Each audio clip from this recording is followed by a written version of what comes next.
Hello, I'm Professor C. Effine, and I am here today to talk to you about the economy of the Roaring Twenties. Without further delay, let's take a look back into the 1920s to see where it went right and where it eventually all went wrong. As we enter into the 20s, we encounter the first Red Scare. A Red Scare was a fear in the general population of communism on the rise, and it was compounded as well by the media, instigating a fear of labor unions.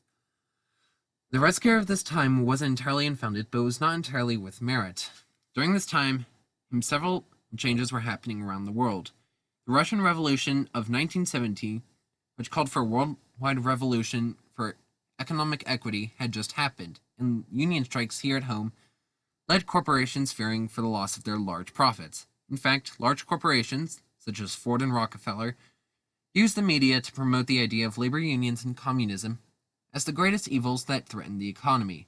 The public fear of a call for worldwide revolution was driven further by anarchist bombings and attempted package bombings during this time. Propaganda supplied by corporations and the government focused Americans on a common enemy, labor unions, already weakened from the loss of support that resulted from large corporate profits, had people turn against them and no longer held any power. Racism was also highly prevalent and added fuel to the fire of the Red Scare. Propaganda spread the idea that immigrants that were arriving were communists and therefore a threat. The hysteria that was generated led to mob attacks, as well as a series of raids, mass arrests, and trialist deportations known as the Palmer Raids. However, much of the Red Scare was dying off by the summer of 1920, and Americans felt confident that capitalism and democracy had won again. Economics and politics have always been intertwined, and the 1920s were no exception. In 1920, the AT passed, and the sale of and use of alcohol was banned. In 1919, just 1 year prior, the U.S. government had been making $354 million off of alcohol sales. By 1925, that number dropped to just $13 million, as breweries were gone, and with only a few wineries were remaining. But, per the basic principle of economic theory, where there is demand, supply will follow. And there was still demand for alcohol. Supply came via organized crime groups, such as the Mafia, who started selling it, those growing small gang crime into large and powerful organized crime networks. This change occurred because people were willing to pay a lot for the illegal alcohol. These payments allowed the organized crime leaders to fund the rest of their illegal activities. Al Capone is an excellent example of this phenomenon. He made his multi-million-dollar profits from prostitution, bootlegging, and gambling. The majority of his wealth came from illegal alcohol sales. Other legislation led to unintended economic damage for individuals. The Emergency Quota Act of 1921 and the National Origins Act of 1924 resulted in significant immigration decreases. Without a constant stream of immigrants coming into the states to become workers, companies can no longer find cheap, replaceable labor. However, without the presence of unions, the companies did not have to worry about having to fight to keep workers, which allowed corporations and their owners, such as Ford, to underpay the available workers. Shifting our focus onto the agrarian market, and it was struggling to survive. For example, in the early 1920s, farmers had bought dozens of machines to help with crop production and growth.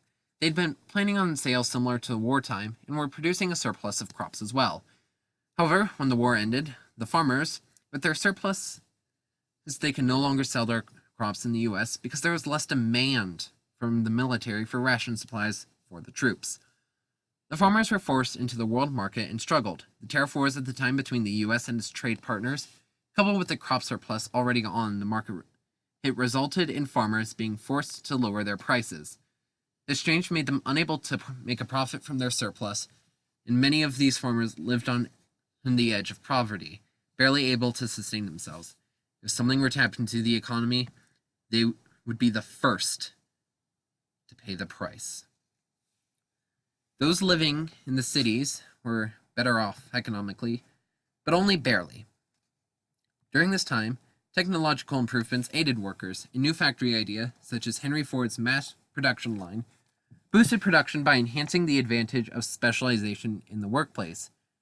During the years between 1923 and 1929, production per worker per hour, or production per worker hour, went up by 36%. Corporations made lots of money, with a 65% increase in profits during this time period.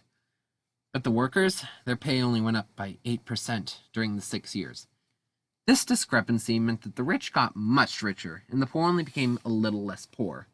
Many people were content with this economic state, and so no change would occur until a few decades later. Now then, where did this economic turbulence happen? Again, we see the connectedness between politics and economics in this Republican principle dominated 1920s. What kicked it off with all of this was when a Republican senator named Warren Harding, who, during his candidacy for president, promised a return to normalcy. He was promising a step back from the progressive changes caused by Theodore Roosevelt and Woodrow Wilson. During his time as president, Harding resurrected the old laissez-faire economy of the 1870s. Since 1918, the economy had been and continued to surge, riding on the post-war financial momentum. However, no infrastructure was being developed to support and continue this growing economy. Additionally, and even worse, Republicans passed tariffs, which led to other countries retaliating, resulting in tariff war. This tariff war did not stop Republicans from tooting the growth of the economy, claiming that they had put a chicken in every pot. We can see this idea in a quote from Herbert Hoover, who said during his campaign speech in 1928, said, "By adherence to the principles of decentralized self-government, ordered liberty, equal opportunity, and freedom to the individual, our American experiment in human welfare has yielded a degree of well-being unparalleled in all the world. It has come nearer to the abolition of poverty, to the abolition of fear of want, than humanity has ever reached before." But history will remember President Hoover as the one who sent the U.S. into the Great Depression.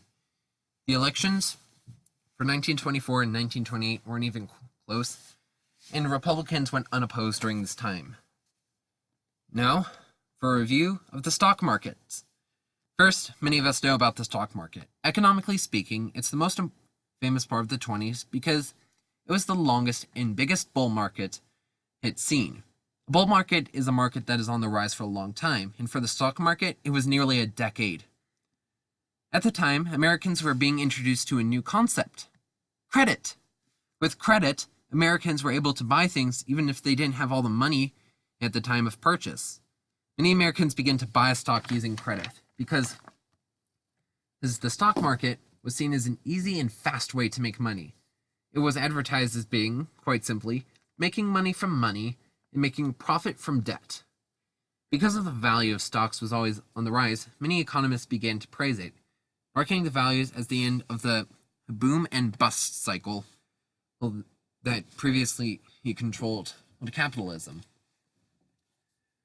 No matter how they looked at it, they being the economists, the new bull market was winning in every index. Almost every index. Looking at the stock market around 1929, many economists were both confident and afraid. Most of them had taken a step back and took a wider view of stock market trends.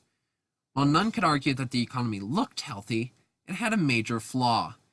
The debt-to-profit trick only worked as long as people were confident in the stock market. If people began to doubt the market, it would collapse. While this idea holds true in every market, the stock market was particularly at risk. Several economists argued that the Great War was all that was keeping the economy alive, and that the laissez-faire politics opened up the economy for a wave of trouble. An example of this is shown by John Maynard Keynes, who said, "The decadent international but individualistic capitalism in the hands of which we found ourselves after the war is not success. It is not intelligent, it is not beautiful, it is not just, and it is not virtuous. And it doesn't deliver the goods." And he was right. The stock market was overvalued, and the people who were taking out loans to use it didn't have the financial security to back up the choice. Both of these aspects can be seen later in our history, taking the form of the dot-com bubble burst, overvaluation, and the Great Recession of 2007, individuals lacking in financial security. However, the people of the 1920s continued on their confidence-filled trip through the market. In March of 1929, the stock market dropped the value of stocks by 10%. It was just a correction, but it was a warning of what was to come. Several times, i.e. any time that it went down, the Dow Jones Industrial had assured people that the market was doing just fine, that it was natural. On September 3rd, the DJI peaked, hitting a new record for points, 381.17. Then, on October 24th, 1929, now known as Black Thursday, the DJI dropped by 2%. This drop was nothing unexpected, but consumers panicked. 4 days later, on Black Monday, the DJI went down by 13%, and by 12% the next day. Debts could no longer be paid. Banks closed, stopping people from collecting their savings. Altogether, the stock market crash was worth $30 billion, the equivalent of $396 billion today. With a failing market, mass payroll cuts were made, and many people went homeless. Farmers were now completely unable to sell their produce, and city workers were struggling to make ends meet. This tragedy marks the beginning of the Great Depression.